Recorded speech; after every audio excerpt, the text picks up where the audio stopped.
T20 क्रिकेटमध्ये किरण पोलार्डचा नवीन विक्रम. किरण पोलार्डने T20 क्रिकेटमध्ये विराट कोहलीला मागे टाकलेला आहे. मित्रांनो, किरण पोलार्ड IPL मधून आंतरराष्ट्रीय क्रिकेटमधून तो आता रिटायर झालेला आहे. तरीही तो SA T20 अमेरिकाच्या T20 लीग आहेत यामध्ये तो खेळताना आपल्याला दिसत आहे. तर त्याने रनांच्या बाबतीत विराट कोहलीला मागे टाकलेला आहे.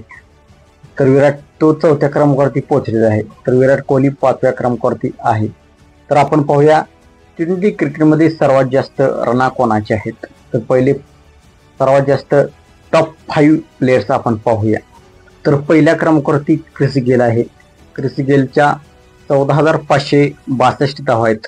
क्रिस गेल 463 सामने खेळला आहे. तर दुसऱ्या क्रमांकावरती अलेक्स हेल्स आहे. अलेक्स हेल्सने 13,704 धावा बनवल्या आहेत. त्याने 497 सामने खेळले आहेत. तर शोएब मलिकने 557 सामन्यामध्ये 13,571 धावा बनवल्या आहेत. किरण पोलार्डने 796 सामन्यामध्ये 13,569 धावा बनवलेल्या आहेत. तर विराट कोहलीने 414 सामन्यामध्ये 13,543 धावा बनवलेल्या आहेत. तर किरण पोलार्डने विराट कोहलीला T20 क्रिकेटमध्ये रनांच्या बाबतीत मागे टाकलेला आहे, परंतु किरण पोलार्ड विराट कोहलीपेक्षा भरपूर सामने खेळलेला आहे. विराट कोहलीने 414 सामने खेळले आहेत, तर किरण पोलार्डने 796 सामने खेळलेला आहे.